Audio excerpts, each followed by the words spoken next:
Sean todos muy bienvenidos. La Universidad Nacional Autónoma de México, a través de su Dirección General de Comunicación Social, la Coordinación de Difusión Cultural, Radio UNAM y TV UNAM, han organizado este foro debate llamado Todo con Educación, reflexiones sobre la reforma educativa, y para ello hoy estamos aquí presentándonos ante ustedes. Es un inmenso placer poder hacer este debate de ideas, como siempre, privilegiadas bajo la enorme ala de la Universidad Nacional, en donde estamos convencidos que la libertad de expresión y el debate de las ideas es la única posibilidad del consenso y de lograr acuerdos. Me acompaña en esta ocasión mi compañera Abril Alzaga, a la cual le doy la palabra. Muchas gracias, Benito, muchas gracias al auditorio.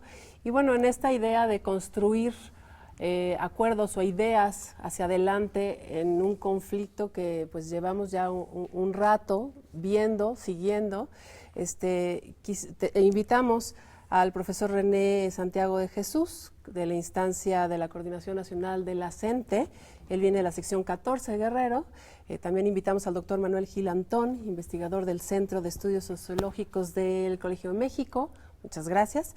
También nos acompaña el profesor José Raciel Gutiérrez Morales, de la sección 18, secretario de Relaciones Exteriores de esa sección de la CENTE de Michoacán. Gracias. Y finalmente invitamos también al doctor Roberto Rodríguez Gómez, investigador del Instituto de Investigaciones Sociales de la UNAM. Muchas gracias a todos. Empecemos con un primer posicionamiento.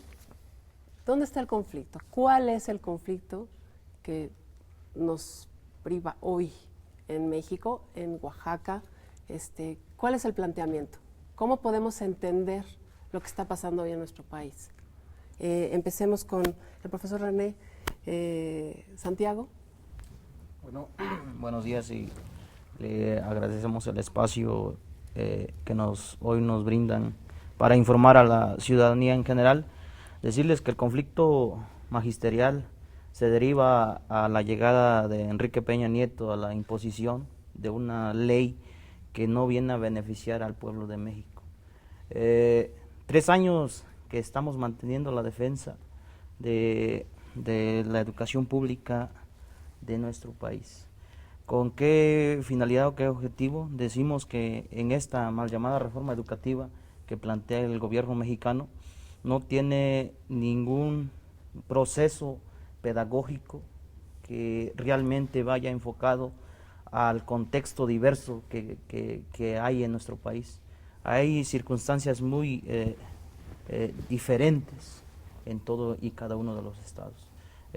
Nosotros como Coordinadora Nacional hemos planteado puntos esenciales de una construcción verdadera de educación y donde participen los diferentes actores. ¿De quiénes estoy hablando?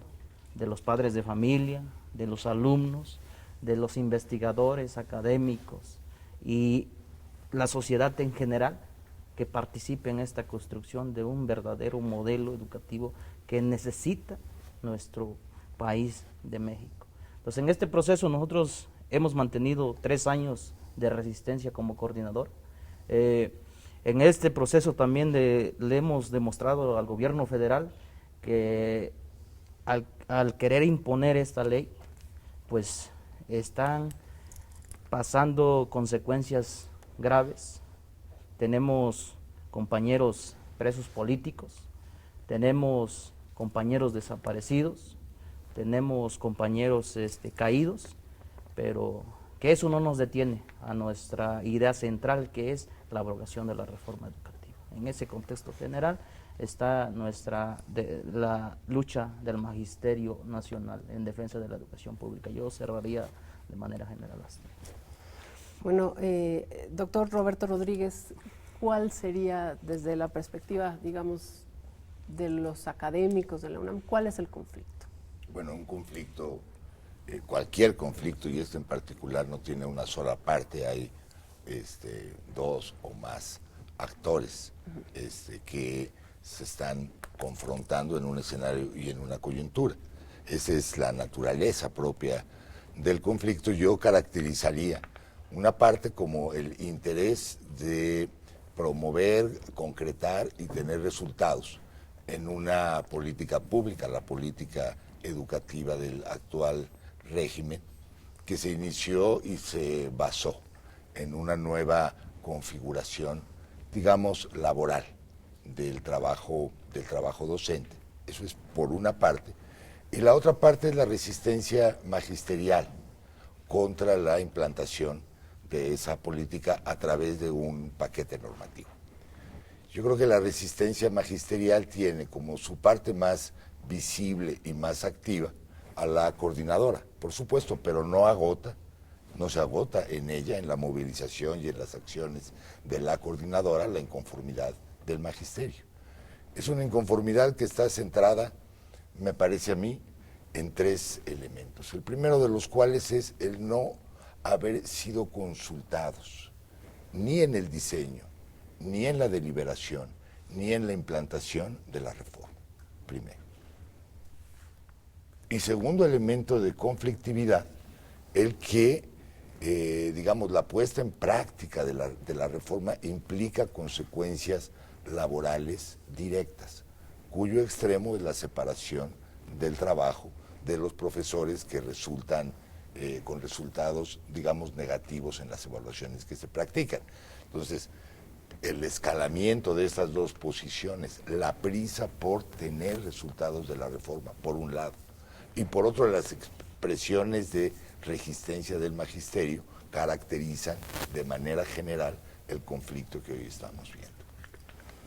Ok, José Raciel Gutiérrez, desde Michoacán, ¿ustedes cómo ven esto? Bueno, nosotros lo que vemos es que hay un conflicto muy grave en este asunto de la educación, porque prácticamente son intereses las que están en juego de los que quieren obtener esta educación pública para convertirla en educación privada, y detrás de todo esto pues están los intereses de los empresarios, ¿no? Es un conflicto que viene a trastocar los derechos laborales de todos los trabajadores de la educación, puesto que esta reforma que ellos le llamaron educativa está disfrazada, porque en realidad es laboral, tiene que ver con el asunto de la estabilidad laboral de todos los docentes de este país. Ese instrumento que están ahorita utilizando en esta etapa de que quieren concretar con su reforma mal llamada educativa, la evaluación para la permanencia. Entonces, nosotros estamos en esa lucha de defender la estabilidad laboral de todos los trabajadores, y no solamente del magisterio, porque esta es una reforma laboral, ya lo anunciaba hace rato, y entonces transgrede los derechos que están contemplados en el artículo 123 del apartado B en el caso de nosotros, y entonces es una situación que ha venido a generar confusiones desde los diferentes medios al servicio del Estado, y que esta es una de las partes que no se da a conocer al pueblo en general. Por eso es que nosotros estamos en esa idea de defender la educación pública, porque también estamos en esa lógica de democratizar la educación de este país, así como en otras cuestiones como el asunto de que se democratice el país, y también desde luego el Sindicato Nacional de Trabajadores de la Educación, para realmente ponerlo al servicio de los trabajadores de base. Ok, doctor Gilantón, ¿cómo ver, cómo poder desmenuzar esto? La reforma educativa, plantean aquí, tiene que ver con la privatización, tiene que ver con una reforma laboral, se mezclan cosas. A mí no me queda claro cómo es que una cosa lleva a la otra. El gobierno dice que para nada, que no es una privatización de la educación, que es una reforma educativa, que lo que se privilegia es el bienestar y el aprendizaje de los niños. ¿Cómo es que llegamos de una cosa a otra? ¿Dónde está el meollo? Desde mi punto de vista,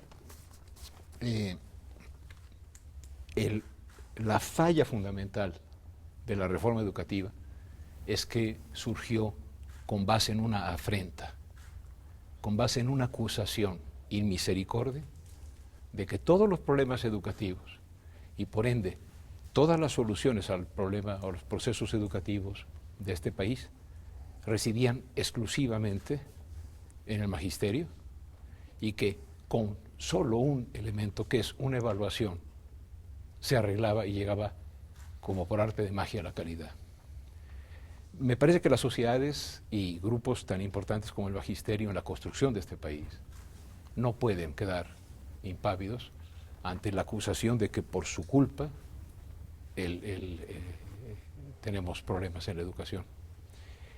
En consecuencia, me parece que yo lo hago como profesor, como mis compañeros profesores. Cuando en un proceso social complejo, lleno de factores, llega alguien, y sobre todo con arrogancia, a decir que un solo factor lo explica, huyan lo más rápido posible, vayan con quien más confianza tengan y no vuelvan a verlo. Porque ningún proceso social importante es unicausal. Pero era muy fácil. Habían construido durante 10 años una imagen racista, clasista, acusados de ignorantes y bárbaros, en una generalización brutalmente injusta sobre el magisterio. Entonces, yo tengo la impresión de que, no sé qué opinan ustedes, de que abajo, en la falla de esta reforma que no es educativa. ¿Por qué no es educativa? Porque no pretende el gobierno recuperar la rectoría de la educación, el Estado, la rectoría de la educación, no. Lo que quieren es recuperar la relación corporativa con el sindicato con el cual han tenido siempre vinculaciones políticas a favor de sus intereses y nunca a favor de la educación. Tal vez uno de los temas centrales de esta reforma educativa y de la escalada del conflicto haya sido el tema de la evaluación. ¿Ustedes se niegan a ser evaluados? Porque esa es una de las acusaciones que se lanzan a veces muy alegremente en el aire.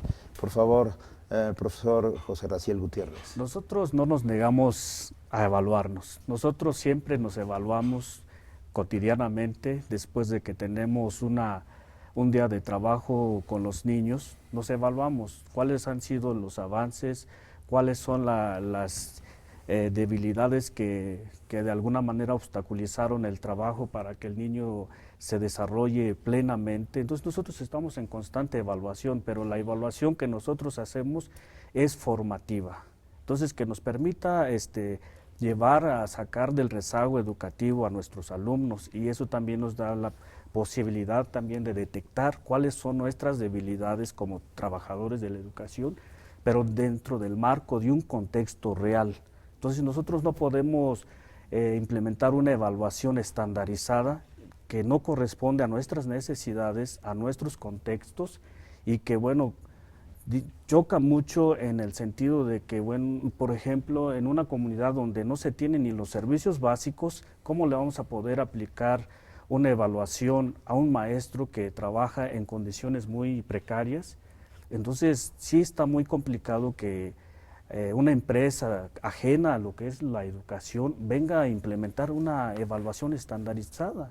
Entonces no podemos nosotros llegar en ese tipo de aceptaciones, porque en realidad, en todo caso, la evaluación que pretende hacer el Estado o la Secretaría de Educación Pública es medir al maestro, no en la lógica de sus condiciones reales, sino en la lógica de una visión empresarial.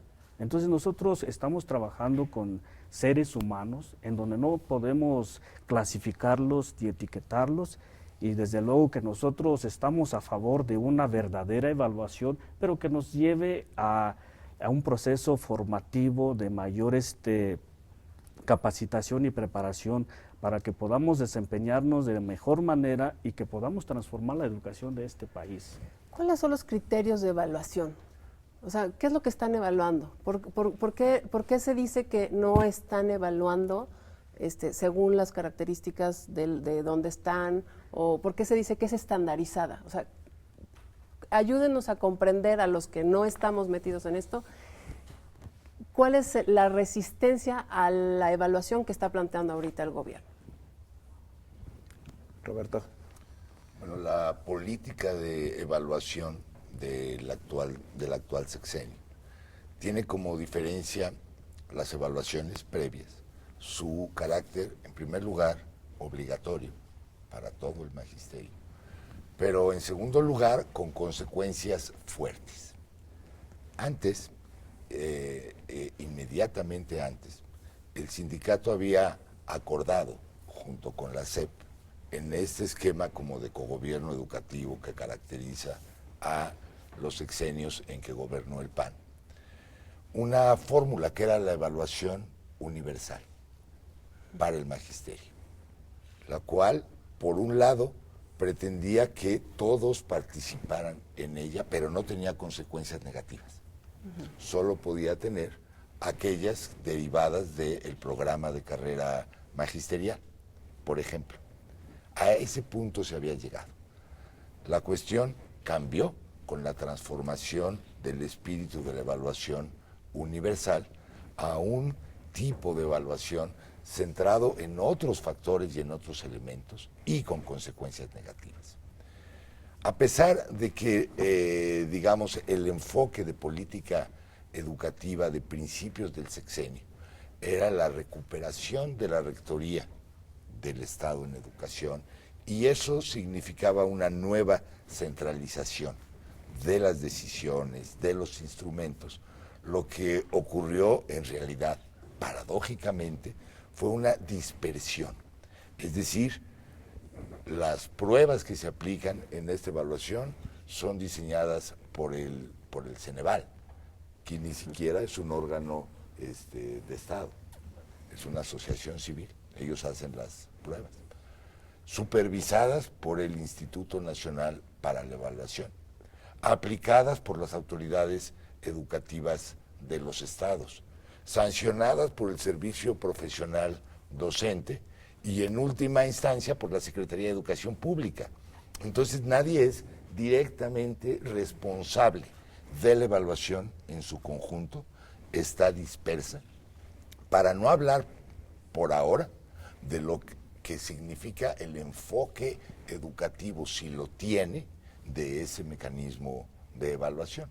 Por lo pronto, el mecanismo que se articuló, la forma en que se está procediendo, significan una absoluta falta de coordinación de parte de la autoridad educativa en la implementación de la política evaluativa. Hay otra fórmula de evaluación que se le ha aplicado a los alumnos, las llamadas pruebas enlace, con las cuales de alguna otra manera no miden el rendimiento de los, sí se está midiendo el rendimiento de los alumnos, pero finalmente lo que se está cuestionando es la labor del profesor frente a ese grupo que fue evaluado. ¿Cómo podríamos evaluar la calidad de nuestra educación dependiendo del lugar en donde ésta se desarrolle? Pues miren, ya lo decía mi compañero, de que el magisterio no está en contra de la evaluación. Lo que sí estamos en contra es el mecanismo que quieren utilizar de ley para poder justificar y poder despedir miles y miles de trabajadores. Ese es lo que estamos más enfocados, de que eso no es el mecanismo de mejorar la educación. Lo que comentaba de que cómo se puede evaluar, yo ahorita les puedo decir que en la diversidad general de la cultura que tenemos en México, en comunidades muy alejadas, que se hablan lenguas originarias maternas, no puedes medir el mismo mecanismo de evaluación con los niños y niñas. Yo les puedo decir ahorita, si yo les hablo mi lengua materna, lógicamente ustedes no me van a entender, no me van a comprender. Usted lo mencionaba, la prueba enlace lógicamente era estandarizada también, y si llegaba a las escuelas más retiradas y donde tengan una lengua materna, los niños no hablan el español.